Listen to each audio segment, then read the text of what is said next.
So if you look at it, the last quarter, we onboarded 5 people 100% remotely. So Refract, again, for me, comes into its own there because I'm able to use the experience of the team that's already there. I can just say, hey, look, guys, here's an encyclopedia of stuff to listen to. Your first week in the job, have a listen to it. I would say it's going to give us a tenfold return on how quickly we can ramp up people. Global Shares is an equity compensation share plan company. So we tend to work with most of the, I suppose, the big public and private companies globally. We help them with their share plan administration, their stock options. We help them with everything from the legislation side of it, the taxation side of it, the financial reporting side of it. We've got over 350 staff, and we're currently just building a new exciting side of the business, which is kind of where I kind of entered the fold about 6 months ago.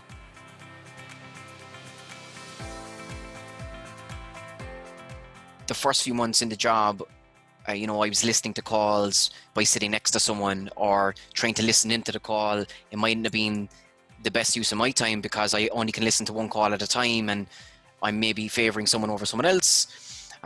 So Refract really for me was, first and foremost, it multiplied myself. It was like, okay, Jason, you're now a team of 10 because every call can be recorded and be analyzed using Refract.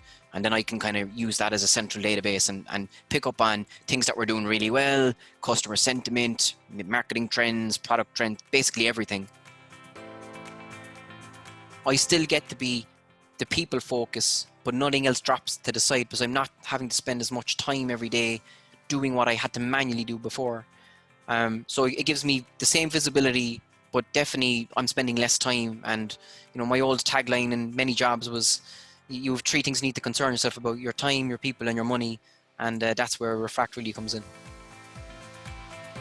I don't want an encyclopedia or a library of perfect calls. So I also looked at the shared library to see what other reps are putting in there. I try to be as transparent as possible. I give them all the same kind of access. I want there to be something that's not forced on people. It's there to improve.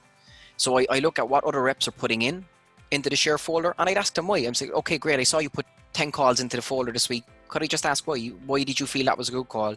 Or why did you feel you flagged it as a bad call? Actually, I think it was a good call. So you kind of have that back and forth. So I think that's really, really, really helpful for me and gets them to feel comfortable about other people analyzing their work. Not to analyze it to point out their flaws, but to improve. So they're flagging their own areas for improvement, which as a manager is golden, it really is.